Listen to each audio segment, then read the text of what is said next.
The resistance has begun. Many conservative outlets, many Republican governors saying, Biden, shove it. Now, what is this about? I'm sure last night you've heard that Joe Biden issued a decree from the executive branch. He says that if you have at least 100 employees, you must mandate the vaccine or weekly testing. To that, I say, shove it, Joe Biden. Now, in solidarity, I will say I will not comply. Timcast will not comply with this. We don't have 100 employees, so we're not under this new OSHA rule they've put in place. But should we get to that point, and I think it would happen soon, it's never going to happen. Now it's possible. Joe Biden tries to pull this off. I think he will be sued into oblivion. You've got people pushing back. There's also a bunch of other things he's implemented. Federal workers and contractors must be vaccinated. Contractors, that's huge. You know, we're not talking about people who have jobs where they walk into a building and they get a paycheck from the government, you know, straight up. We're talking about people who do contract deals with the government. Some people just sell to the government. This is massive. And it is an egregious violation of the office of the president. He doesn't have the authority to do this. You want to know why it's so insane? This bypasses the legislative branch. It is the president attempting to rule by decree. This policy must be enacted by Congress, by the House and the Senate. But we've seen Joe Biden do this already. When the eviction moratorium was said to be illegal, he said, don't care. He bypassed the legislative branch in the first place. The Supreme Court then shut him down, and then he bypassed the judicial branch and the legislative branch. My friends, it needs to be stated. What we are watching right now is an attack on the fundamental nature of this country. The left celebrating the end to the American way of governance. I've talked about this quite a bit. We have a brilliant government. The founding fathers were brilliant. You know, I can just imagine the founding fathers saying, like, you know, what kind of government should we have? Should we have a monarchy? Well, the problem with monarchy is what happens when you get a corrupt monarch. That's a good point. What about like a council of elders? Instead of just one executive, we'll have a bunch of different jurisdictions in the country. We'll have legal experts who will come up. Yeah, but that's not going to be able to move quickly enough nor represent the will of the people. I don't think, Okay, well, what if we try direct democracy? You know, people elect representatives, not direct democracy, but people elect representatives and they'll come. Yeah, but that'll devolve into bickering. I got it. All three. Whoa, Jefferson, that was brilliant. I don't know who actually proposed all those branches. But now you have checks and balances, a brilliant way of governing. You have the executive who can make quick moves when need be in the case of an emergency. You have the legislative branch, which votes on laws of this country, and the judicial branch, which interprets those laws, and they all check each other. Joe Biden has crushed those. He's shutting those down.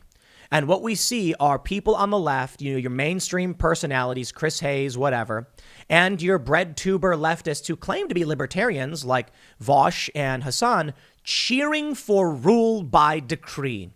They're good little foot soldiers for fascism, aren't they? Yeah, they claim to be libertarian and believe, but no. The moment the authority figure comes out and issues a decree violating the will of the people, completely bypassing democratic legislation, now you can see it. The mask is off. And if you're not paying attention now to what these people are selling you, then, well, I suppose in the end, you'll deserve what you get. Your children will be in gulags. You will be in gulags. It's how it happens every time. Look, there's big ideological differences between the fascists, the Nazis, and the communists. But you know what they had in common? Locking people up in camps, killing lots of people, and being authoritarian. Their ideologies may differ and their reason for doing it, but we do not tolerate crackpot authoritarianism. Unfortunately, it seems like we are to a great degree. But here's the news. Unsurprisingly, it's the Republicans and it is conservatives who are standing up and saying, shove off. From the Post-Millennial, companies and states announce refusal to comply with Biden's vaccine mandate. Those affected by President Biden's mandate include more than 100 million workers in private businesses, federal agencies, education, and healthcare.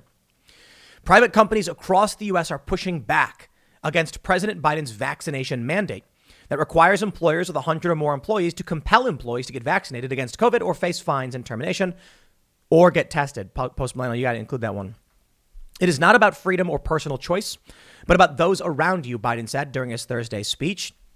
It was, I believe, Otto von Bismarck who said, it is better, well, I think he was German, so it is better that 10 guilty persons, I'm sorry, I can't do it. He said it's better that 10 innocent people suffer than one guilty person go free. That is the core ideology of the authoritarians. You see, we here in the U.S. have a more libertarian view, a classically liberal view. It was Blackstone who said it is better that 10 guilty persons go free than one innocent suffer. And Ben Franklin looked at him and he was like, oh, yeah? Oh, yeah? Well, it's better than 100 guilty persons go free than one innocent person suffer. And of course, Blackstone and Benjamin Franklin are absolutely correct. Bismarck, absolutely wrong. Why? If you lose confidence of the people because they feel the system doesn't work for them and that no matter what they do, they will be punished, then your system breaks apart. I mean, the Soviet Union lasted 69 years. The United States, we're going a couple hundred already, closing in on 300. That's pretty good. We'll see how long we can make it. To be honest, I mean, we've got our troubles. But what he's saying right now is that it's not about freedom or personal choice, but about those around you. This is what you need to understand about authoritarianism. The idea that you would beg for collective safety by decree over individual choice by democratic legislation says it all right there. Biden is an authoritarian, more so than Trump ever was. His supporters are authoritarians. This is how you get Nazi Germany. Those affected by President Biden's mandate include more than 100 million. However, Biden's forced shots for individuals has been widely rejected across the nation, with employers already announcing plans to take legal action against the admin. Mandating vaccines for our 170 full-time employees at Turning Point USA? No chance. We will sue you, Joe Biden, and win. That's from Charlie Kirk. Tyler Bowyer, 488 full and part-time employees? We won't comply. According to the co-founder and CEO of the Daily Wire, Jeremy Boring, the company will take legal action against the tyrannical vaccine mandate to fight against the overreach. The Daily Wire has well over 100 employees. We will not enforce Joe Biden's unconstitutional and tyrannical vaccine mandate. We will use every tool at our disposal, including legal action, to resist the overreach, Boring said. Damn straight, Ben Shapiro added, Daily Wire's founding editor-in-chief and host of the Ben Shapiro Show. Others pushing back against the Biden admin's mandate includes the Blaze TV and the RNC. The Blaze says, Jeremy Boring, CEO of Daily Wire, proper, well-spoken, clear and to the point. Ty Carden, CEO of Blaze Media, America, separate but equal. So Tyler is, let's pull up his statement here. We have this one. We have the Jeremy Boring statement, and then we have Tyler Carden. Yeah, I sure as ish won't be enforcing a vaccine mandate. Spot on, good sirs. I won't either. And as I stated, I tweeted out, I will not comply. And people are like, your company doesn't have 100 employees. I think it's funny because it's like, you don't know how many employees I have at my company, but we have around 30 and we're growing quickly. We're reviewing tons of applications. And I got to be honest, we actually could have 100 employees right now, well within our budget to do so. The issue is vetting process and not running full speed and stumbling on the ground. We still have, I think, 3 shows we're trying to launch, and we're doing, we're negotiating with people on movies and documentaries. We're hiring journalists. So I'm slow rolling it. I will say in spirit, I completely agree with these companies. And should I ever have standing in this capacity, meaning should I be negatively impacted by Biden's mandates? Yeah, it ain't going to happen. I'll tell you something, though. It's really funny. We here at Timcast Media have multiple divisions within the company. True facts. We have 2 different video games in production. 2 video games. We have crypto projects. We have already filed the paperwork for our nonprofit, which is going to be a separate company that's going to do fact checking. And, when we did this, we said, why we don't want the fact checking enterprise to be a part of the for-profit business. We want a separate entity. We want it to be independent. It will fact check us. It will have its own office, and it will provide fact checking services in general. It will rate and review different news outlets. Got to be a hefty endeavor. And I said that's not a profit making endeavor. We're not going to sell things. We can take donations, but this is going to be something we are just putting money into without an expectation of a return. Granted, I know there will be tax write-offs on it, but it's not going to turn a profit. It'll have staff. The staff will be able to be employed doing fact checking. It's going to be fantastic. Well, here's the simple reality. We have video games in production. Video games aren't part of the core mission of Timcast necessarily. I mean, kind of. Timcast produces media that's intended to be uplifting, thought-provoking, or news-related, opinionated. And so we've been actually talking well before any of this happened is, do we need to spin off the video game company into its own company that needs to sustain itself? And I said, actually, I think that's an important thing to do. It should not be incumbent upon opinion news content to subsidize video game production. The video game company should be able to get investment for the merits of its projects, and then it should be able to generate revenue off its own projects and sustain itself not from news, in which case it would need to be its own company. Well, that would reduce the amount of employees that Timcast has. You see the point? For a lot of companies, here's what we're hearing. Some people have already been tweeting, I guess I got to fire somebody. Some companies are like, I have 100 employees. I'm going to be firing someone immediately. Some companies have been saying, we've got, we can easily break this company apart into two different companies. I mean, think about it. You got HR in your company. You can just spin that off into an HR administration firm. And now you've got a company with 10 employees and a company with 90. I don't think you have 10 HR people. Maybe it's 3, but there you go. A small HR firm owned by you. Now, for companies with like 400 people, it's not so easy to do. So they're going to be outright saying no to this. We don't have 100 employees, but I'm saying screw off anyway. But it ain't just these companies. It is also the GOP.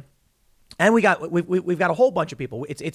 Let me go through all this stuff. Here's a map that someone posted. This is Harmless Yard Dog posting this. The Vaccine Rebellion. Wow. A lot of states. I don't know if any of these states are technically blue, to be honest, but I think like Arizona and Georgia are technically blue in the last election. But for the most part, it's red states. You can see good old West Virginia. Good on you, West Virginia. You see, I live in West Virginia. I am a resident of West Virginia. And Patrick Morrissey says state AGs, including West Virginia, will not tolerate such blatant and illegal federal overreach from POTUS. Buckle up, America. Our president is the opposite of a unifier in chief. Looking forward to seeing more details about Biden's wild vaccine proposal. We'll protect West Virginia and America. Bravo, Patrick Morrissey. You make me proud to be a West Virginian. I am from Chicago. Chicago is corrupt, crooked across the board. Illinois is corrupt and crooked. Don't get me started. The police are crooked. The government's crooked. It's a mob town. It's been a mob town. It'll always be a mob town. And then I moved across the country to a bunch of different places, basically bigger cities. And I lived in a bunch of blue cities. And you know what? I always find myself leaving them. There's problems. They stink. There's corruption. Man, lived in New York. There was violence. Nothing being done about it. New York is corrupt. Really high taxes, too. So I moved to the suburbs of Philly. It was still a blue area, but this place was 50-50. You know, where we last had our other production studio, which was just basically my house. And it was blue, but you still had the Blue Lives Matter flags. You had Trump flags everywhere because it was really 50-50, you know, slightly more Democrats, so they won in Congress. And then with all the problems happening around Philly, we decided to go to Maryland and West Virginia. Now, Maryland has a Republican governor, but it's definitely a blue state. It's awful. You know, hindsight is 2020. Had I known what I know now, I would have never relocated the business headquarters. I don't know if headquarters is the right word, but I would have never would have never set up a facility in Maryland. And so we're already looking at setting up the official corporate headquarters, probably in West Virginia. Now, I personally live in West Virginia. The business operates in Maryland. Virginia is really close. And the reason for this is, one, we needed a property that could maintain, that could support a large growing staff. This was one of the best we could find. And it needed to be close to an airport. So I got to be honest, I wanted to go to the wildlands of Pennsylvania. They had great backhaul, 2 gigabit internet, and I'm like, let's do it. And then everyone's like, how will you bring guests out? And I'm like, You don't think we'll be able to. It's like a 2-hour drive through the woods to get there after you land at the airport. I'm like, we probably could still do it, but that's hefty. Right now, we are effectively in the DC metro. I mean, we're not really in the DC metro, to be honest, but we are about a little bit less than an hour from D.C. So we thought about, like if you were in New York and we flew a guest into JFK and we were in Brooklyn, it would take them an hour to drive a few miles from JFK to, Williamsburg or whatever the office may be. And I was like, wouldn't it be better if they're just on a highway for the same amount of time? You're not stuffy. You're not stuck in the city. And I'm like, this works. So personally, I said, we'll live in West Virginia, but we couldn't find any decent properties within range in West Virginia. It's tough. The properties that are in eastern West Virginia tend to be smaller, much less acreage. And the facility we got here has more acres and is much, much bigger. But it is a bummer. It is a bummer. I almost would rather just build a facility somewhere. And so we're thinking of having our actual corporate headquarters somewhere else and just run a production facility here. The point being, West Virginia, it's something special. I will absolutely never be voting for any of those extremist leftist policies. I will absolutely use my full weight to oppose critical race theory in schools and this Marxist ideology. I will oppose all of these insane crackpot Democrats. And I don't care if you come out as a moderate. I don't care if there's a Democrat who comes out and says, I'm a moderate. I'll be like, no, because you get in office and then you give power to the wingnut crackpots. Ain't going to happen. Doesn't mean I'm voting Republican, but I will certainly, if I have to oppose a rising authoritarian crackpot Democratic Party. Good on these Republicans and these AGs and these states for pushing back. Because let me show you the true nature of the depravity of the Biden administration. Biden administration sues Texas over clearly unconstitutional abortion ban. Law bans abortion once embryonic cardiac activity is detected. Kamala Harris says reproductive rights are non-negotiable. Well, hold on there just a minute. My body, my choice. Where are all those my body, my choice people right now? All right. Here's my advice to The Blaze and the Daily Wire and Turning Point USA and whatever, all the other companies that are refusing this.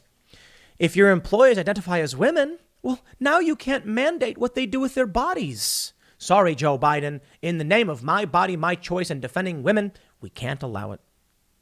Isn't that weird how that works? Biden can be like, we can sue Texas over their abortion ban, which is not a ban, literally not a ban. You can say it's effective, but not literally. They still have 6 weeks. There is no exemptions for rape and incest. People think there are. There are not. I checked again and I checked again, and people email me and I checked again. Ain't there. Greg Abbott basically said he wants it to be in there or something, but it's not there. They have 6 weeks. That's 6 weeks for any reason to get an abortion. Not a ban. You can say effectively because of, the medical realities.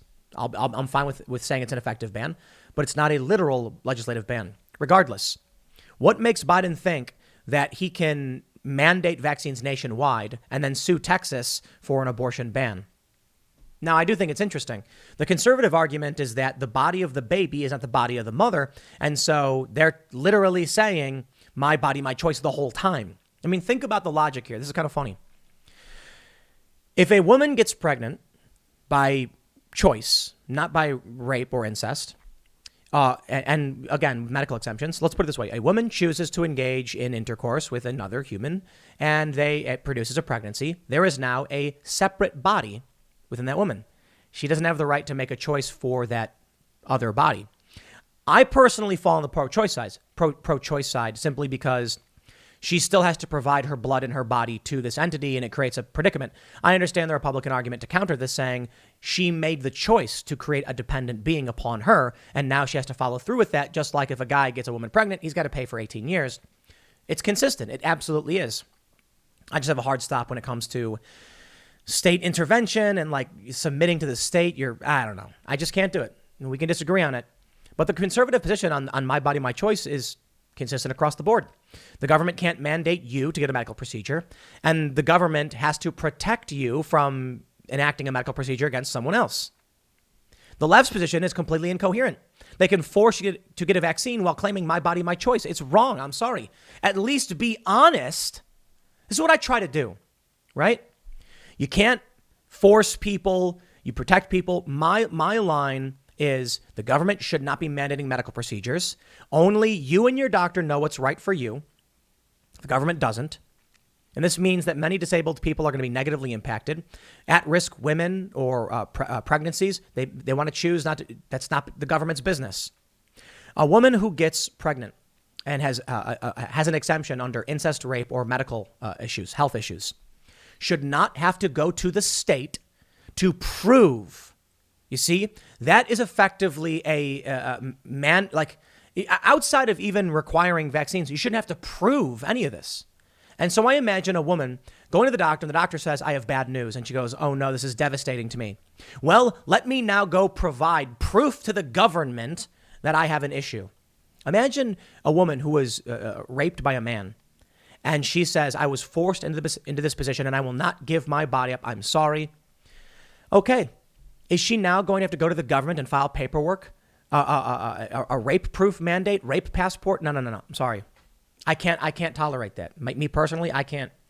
Now, it bothers me because it means there'll be people exploiting the system and being irresponsible, I know. But every time I say that, I have to reconcile with government mandating proof of rape.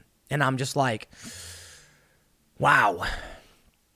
There'll be people who exploit that and lie. No doubt. But that's tough. For me, at least. I'll just be honest about it. It's a very difficult moral and ethical position to figure out. But at least I'm consistent. At least I can say Republicans and conservatives are consistent on whose body is being protected. Maybe the left could just be honest about it, but they're not. Let me show you some stuff. We got this from, we had a bunch of tweets from Hassan the Sun, one of the biggest left-wing political commentators. Watching Fox News see that the vaccine mandates, he says, we have nearly the same amount of daily COVID deaths at this point as we did last year with 3 times of the new cases. The only consistent factor is that 100% of the deaths last year were unvaccinated, and nearly 100% of the deaths now are still unvaccinated. Vax mandates incoming. Watching Fox News see Fox News claiming Joe Biden is being divisive and blaming the unvaccinated. Now, he then says, get effed Daily Wire. He doesn't have any tweets where he's overtly like, yay, mandates, because I think he realizes you got to be really careful here. Vosh, however, I don't think I have, I don't know if I have, oh, I do. I think I have Vosh's tweet. Vosh says, an individual's freedom to refuse the vaccine is nothing compared to humanity's freedom to live without the threat of an eternal plague. That's called authoritarianism. Hardcore authoritarianism. This is what I said. Collective safety and adherence to executive decree over individual choice and democratic legislation. This is authoritarianism. No question, no argument, no debate. When an executive comes out and says, you must sacrifice for the collective safety, and people come out and say, yes, that is you adhering to authority over democracy and liberty. Period. Vosh, you are an authoritarian socialist. You come on my show and say you're a libertarian. You come out here and defend executive decree. You are an authoritarian. Let's talk about Donald Trump. Donald Trump fired missiles into Syria. I call that authoritarian. Donald Trump authorized a commando raid, which we believe to have killed an 8-year-old American girl. The news articles on this is muddy, but it seems that to be the case. I call that authoritarianism. I call that extreme authoritarianism. I call that downright evil. Now, it may have been due to Trump's negligence and his trusting of his pathetic military leaders, people like Milley. The buck stops with Donald Trump. That was his fault. The missile strikes, that was his fault. There's a lot of things that Trump should be blamed for and criticized over. And then we can talk about the lesser of two evils, yada, yada. But Donald Trump did not go this far. Donald Trump did not deploy the military or invoke the Insurrection Act. In fact, Donald Trump couldn't even fire half the people who are causing problems. But I will absolutely call out and admit Donald Trump had authoritarian tendencies and had disgusting actions. But that's the president. They tend to do that. I will reject it. I will say it's wrong. But Donald Trump also wanted school choice. Libertarian. Donald Trump also opposed ideology in government, supporting the 1964 Civil Rights Act. More civil rights oriented. Donald Trump tried to get us out of Syria and Afghanistan. Once again, not authoritarian.